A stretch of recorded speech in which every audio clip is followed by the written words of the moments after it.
I didn't come to the house by accident. I was looking for somewhere quiet. Not peaceful, not comforting, just quiet enough that no one would bother me. The listing was vague, the photos were old, and the price was low in a way that suggested indifference rather than generosity. That suited me. I wasn't planning to stay long. A few weeks at most. I work remotely. Long hours, uneven sleep, days that blend together until they stop feeling separate. All I needed was electricity, a table to work at, and walls thick enough to keep the outside away. The house promised all of that. On paper. It stood alone, set back from the road farther than I expected. During the day, the distance felt private. At night, it felt exposed. The wood was old, darkened by time rather than neglect. One floor, a narrow hallway, 3 rooms that didn't try to impress anyone.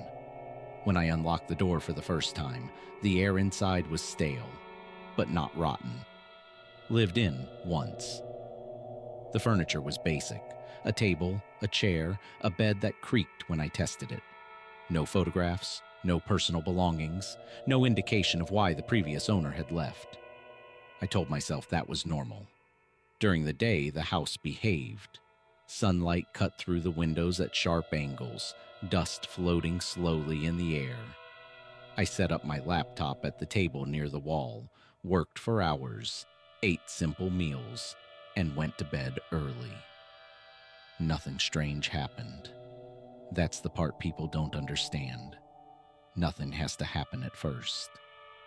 It wasn't until the 3rd night that I noticed the quiet. Not the absence of sound, the absence of variation.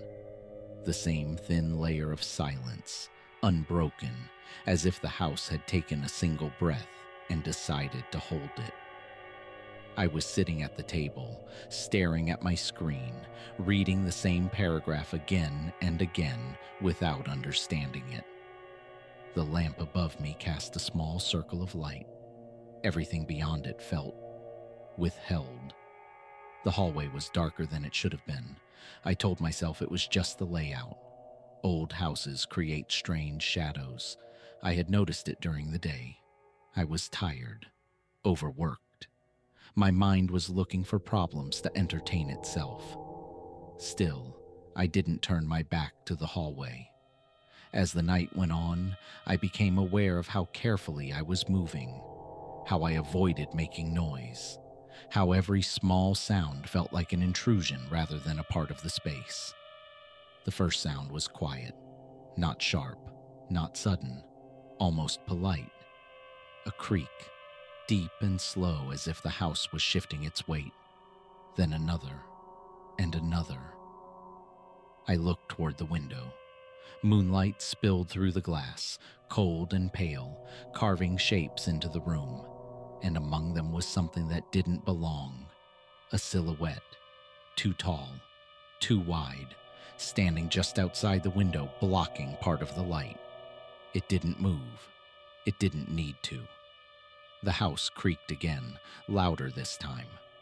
Something struck the door, not violently, rhythmically. A knock. The windows trembled as if something brushed against the glass.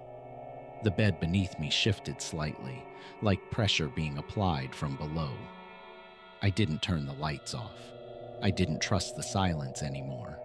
It was too precise, too obedient.